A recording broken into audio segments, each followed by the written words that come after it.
Forecast. Hey, good evening, folks. Let's take a look at the satellite radar loop, and you're not going to see much on here. No, very little cloud cover and no rainfall, and just a few little mid-level clouds in the offshore waters. What you will see in the pre-dawn hours is a little bit of inland fog thickening again, but generally a pretty nice day.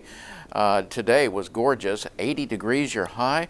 Yeah, 80 degrees your high today. 47 low this morning. And if you're heading out to the coastal waters tomorrow, there will be some patchy fog, but it won't last too long. That'll be in the morning, mostly sunny and windy in the afternoon. And that's going to be a big deal. South-southeast 15 to 25, gusting to 30 knots. And that will allow a high in the upper 60s. The water sitting at mid 50 degree temperatures.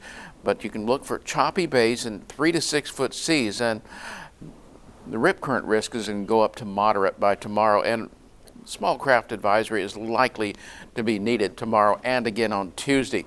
Temperatures late today generally in the 70s over the Lone Star State. You got some upper 60s in the Piney Woods and back up into the Arklatex, but even some 80s across our area. In fact, we're looking at 80 degrees in Cotulla, 81 in George West, middle to upper 70s and all else but the immediate coastline. Now, overnight tonight, milder than it was last night by about 10 degrees, in fact.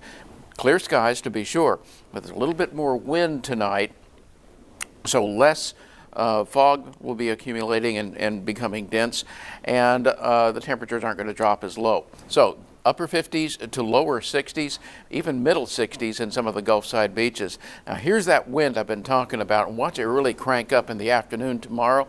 Yeah, 18-25, gusting over 30 miles an hour, and you're going to see that again on Tuesday. That's ahead of a cold front that's going to be making an impression around here for a couple of days. So windy, very warm, sunny. Mid-70s to low 80s, except along the Gulf side beaches, and that's the proximity of that cooler water. And so with that cooler water, we're going to also see that sea fog on Tuesday.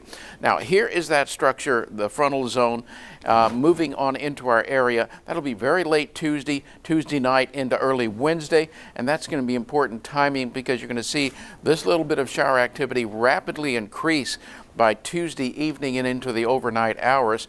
And the reason for that is this upper level disturbance that'll be moving into range, a little axis of instability moving across there associated with that system is going to make for some brief periods where it's going to be possible to have some thunderstorms, generally between about midnight Tuesday night into Wednesday about daybreak, and then it moves out quickly. And the second thing we worry about, are concerned about, is this next disturbance that'll be bringing stronger, colder air impulse coming in. That'll be early Friday, and so we're going to see a big cool down on the weekend, and then by early next week another opportunity for rain, but that's way out Sunday night into Monday, and we'll be talking about that in the next few days. Let's talk about this. Rainfall amounts Tuesday into early Wednesday, 1/2 to 2/3 of an inch in a lot of the area. But, we need the rain. Overnight tonight, about 57. High tomorrow, about 78 degrees. So we're going to see a very windy and warm period until that front comes through early Wednesday. The rainfall shutting off then, and then colder air coming in